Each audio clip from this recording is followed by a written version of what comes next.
Sophie Coignard, bonsoir. Bonsoir. Vous êtes journaliste au Point et vous publiez avec Romain Gubert La Caisse, enquête sur le coffre-fort des Français. Alors la Caisse, c'est la Caisse des dépôts et de consignation qui existe depuis 200 ans. 200 ans. Elle a été créée après les défaites de en Napoléon. 1816, après les défaites de Napoléon, quand tout l'argent, toute l'épargne des Français privés avait été utilisée dans l'effort de guerre et pour que plus jamais ça n'arrive. Voilà, il fallait quand même rembourser les créanciers et donc on a créé cette Caisse des dépôts. Alors, pourquoi dites-vous que c'est le coffre-fort des Français? Moi, j'ai pas d'argent à la Caisse des dépôts. Eh bien, vous ne le savez pas, mais vous en avez peut-être. Je vous explique. Il se trouve que la Caisse des dépôts est le gestionnaire, si on peut dire, de l'argent placé dans les livrets réglementés. Le plus célèbre étant le livret A. Quand j'ai un compte livret A dans ma banque, qui peut être le CIC, la BNP, en fait, tout ça, ça remonte à la Caisse des dépôts. 60% des dépôts du livret A ou du livret de développement durable vont dans les coffres de la Caisse des dépôts, qui doit les employer pour, disons, des tas d'objectifs d'intérêt général. Autrement dit, elle doit transformer cet argent que vous pouvez récupérer demain matin. C'est Oui. pas la peine de le faire, hein, c'est sûr, et c'est garanti par l'État. Mais Mais donc elle prend cet argent que vous pouvez récupérer, vu la masse, elle le prête pour, par exemple, construire des logements sociaux, pour faire des ponts, des ouvrages qui serviront à l'ensemble de la collectivité. Il y a 250 milliards d'euros. Hein. 250 milliards d'euros qu'elle gère, Ouais. qui est notre argent, et 250 milliards qui sont ses actifs propres. Et donc alors ça fait quand même beaucoup de sous, et c'est une des seules institutions de l'État où il y a encore de l'argent. Alors voilà, alors vous parlez de la Caisse des copains. Alors d'abord, pourquoi? Parce qu'elle est gérée par des copains. Vous avez cette expression, à chaque remaniement ministériel, la Caisse joue le rôle de Pôle emploi. Ça veut dire quoi?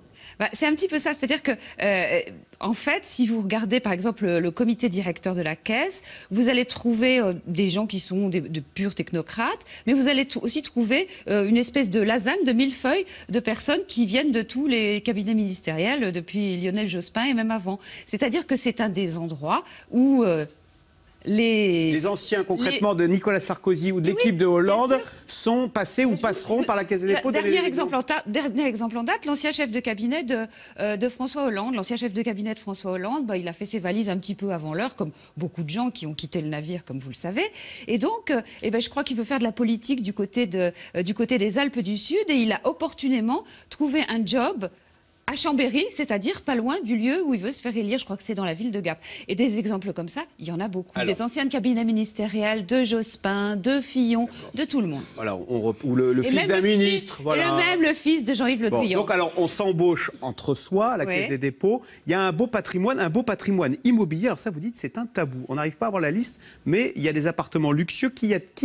Qui loge-t-on dans ces appartements luxueux de la Caisse des dépôts? Alors, on n'a pas pu tout savoir, évidemment, parce que c'est un secret pratiquement aussi bien gardé que le code de la bombe atomique. Mais en tout cas, ce qui est tout à fait inouï, c'est par exemple que la Caisse des dépôts, numéro 1 du logement social en France, a aussi près de 900 appartements à Neuilly, au bord du bois de Boulogne, dans le quartier de Bagatelle. Donc, c'est dans un des plus beaux quartiers de l'Île-de-France. Et alors, ça sert de logements sociaux, ces beaux appartements? Pour vous dire, c'est du logement social très très haut de gamme, hein, quand même. Ah, d'accord. C'est-à-dire que, pour vous donner une petite perspective historique, quand Valéry Giscard d'Estaing, jeune inspecteur des finances, rentre d'Algérie où il a été nommé, eh bien, il trouve refuge avec sa petite famille dans ses appartements de la Caisse des dépôts.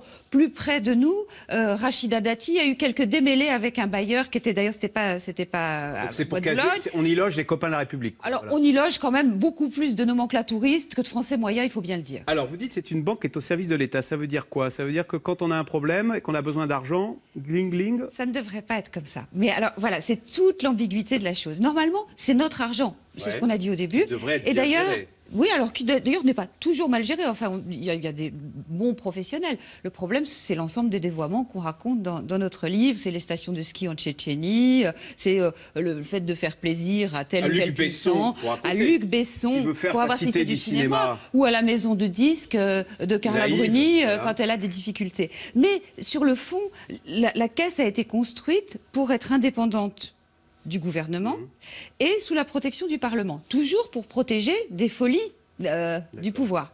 Ça, c'est la théorie. Maintenant, en pratique, le téléphone sonne très souvent dans le bureau du directeur général de la Caisse. Et il arrive que ce soit l'Élysée. Quand François Hollande a besoin, par exemple, de financement pour la COP21, parce que c'est bien gentil de dire on va faire des financements climat vers les pays du Sud, mais avec quels sous ? Donc, ils ont essayé, par exemple, là, de faire payer la Caisse. Alors, ça s'est pas très bien passé. La Caisse, il lui arrive aussi de se rebeller. Comme disait un de ses anciens directeurs généraux, Robert Lyon, le véritable pouvoir de la Caisse, c'est le pouvoir de dire non. Il y a un autre directeur général de la Caisse qui a dit non, par exemple, à Laurent Fabius, quand il a voulu faire financer Euro Disney par la Caisse. Alors, néanmoins, quand vous racontez tout ça, on a des tas de noms politiques, etc. Oui. Et on voit bien toutes ces connivences. François Hollande a été élu en 2012 sur le thème de la République irréprochable. Est-ce que de ce point de vue, on a fait des progrès ou bien ces pratiques perdurent? Ces pratiques perdurent assez largement. C'est-à-dire que nous sommes quand même que Hollande s'est montré beaucoup moins interventionniste que Sarkozy, grosso modo. Sauf que lui, il avait promis une République exemplaire. Et que la Caisse reste une espèce de concentré de nomenclatura, où vous avez des inspecteurs des finances qui se font la guerre, et où vous avez quand même un petit trésor sur lequel, en gros, tout le monde veut mettre la main. Alors,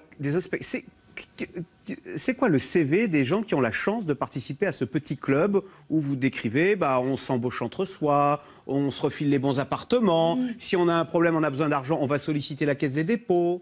Alors c'est quoi? Il faut avoir fait l'ENA? Comme d'habitude, c'est pas un handicap d'avoir fait l'ENA, c'est plutôt même une bonne chose. Si possible, alors vraiment, pour vraiment être bien placé, il faut être sorti à l'inspection des finances, là c'est le rêve, hein, ou alors quand même au Trésor, vous voyez, en tout cas à Bercy. Si vous êtes un énarque de Bercy, vous avez quand même beaucoup plus de chances de pouvoir appartenir au petit club que si vous sortez de l'université de Paris 5, par exemple. Alors est-ce que vous faites partie des gens qui disent supprimons l'ENA, là, un bon coup de balai? Alors, effectivement, on pourrait supprimer l'ENA. Il faut quand même y réfléchir à deux fois parce que c'est pour le remplacer par quoi? Il ne faut jamais oublier que l'ENA a été créée à l'époque, à la Libération, pour en finir déjà avec le népotisme et le clientélisme. Parce que c'était les mêmes grandes familles qui envoyaient leurs rejetons au concours de l'inspection des finances, du Conseil d'État, etc. Et donc, ça faisait des dynasties de très hauts fonctionnaires. Michel Debré a cru avec l'ENA en finir. Les premières années, la méritocratie a très bien marché. Aujourd'hui, c'est un petit peu moins vrai. Et comment expliquez-vous qu'il y ait cette connivence, ces pratiques en France où on se refile les postes, cet entre-soi au sommet de l'État? Parce que nous sommes un pays centralisé où tous les pouvoirs... Je pense que le jacobinisme y est pour beaucoup. Et je pense que notre cerveau reptilien, où il reste quelque chose de la monarchie, y est pour beaucoup aussi. Parce que finalement, à la Caisse des dépôts, on constate des phénomènes de cours dans beaucoup de lieux de pouvoir. En même temps, on l'a dit tout à l'heure, ça fait 200 ans qu'elle existe, la Caisse des dépôts. Elle ne doit pas être si mal gérée que ça. D'ailleurs, vous l'avez reconnu. Est-ce qu'il n'y a pas aussi dans l'ENA, on dit, au moins, du coup, ce sont des gens qui ont l'habitude de travailler ensemble, qui se connaissent, l'information circule, et finalement, bon an, mal an, ça fait un système qui fonctionne, des gens intelligents. Personne n'a mis la Caisse des dépôts en faillite. Encore que quand Dexia, vous savez, la Banque des collectivités locales, a été au tapis, la Caisse a été au bord quand même d'avoir de graves difficultés. Parce qu'elle a été sollicitée pour payer les pots cassés. Parce que Dexia venait de la Caisse des dépôts. Voilà. Et que les dérives donc avaient l'enfant terrible. C'était l'enfant terrible de la Caisse des dépôts. Et donc pour vous répondre, moi je dirais que globalement, il ne faut pas supprimer la Caisse des dépôts. Mais par contre, il faut quand même y veiller un peu plus jalousement. Et c'est le rôle de tous les Français. Éviter par exemple qu'il y ait des patrons de filiales qui gagnent des stock options, des actions gratuites, enfin bref, des centaines et des centaines de millions d'euros par an. Ça n'est pas la République exemplaire. Il y a une gouvernance plus efficace, comme on dit. D'un mot, est-ce qu'il y a eu un renouveau en matière politique là, avec Hollande et Sarkozy qui sont partis? Est-ce qu'on peut espérer un renouveau dans les pratiques, justement, une meilleure gouvernance? Je pense qu'il faut en tout cas l'espérer et militer pour. Eh ben voilà. Merci beaucoup, Sophie Coignard, donc journaliste au Point, et vous publiez ce livre avec Romain Gubert, La Caisse, enquête sur le coffre-fort des Français, c'est au Seuil. Merci. Pour rester avec nous tout de suite, Caroline Roux, c'est dans l'air. Donald Trump part en guerre contre les délocalisations des constructeurs automobiles et il obtient des résultats puisque Ford et Chrysler annoncent des relocalisations et des créations d'emplois dans le Michigan. C'est dans l'air est intitulé ce soir. Protectionnisme et si Trump avait raison.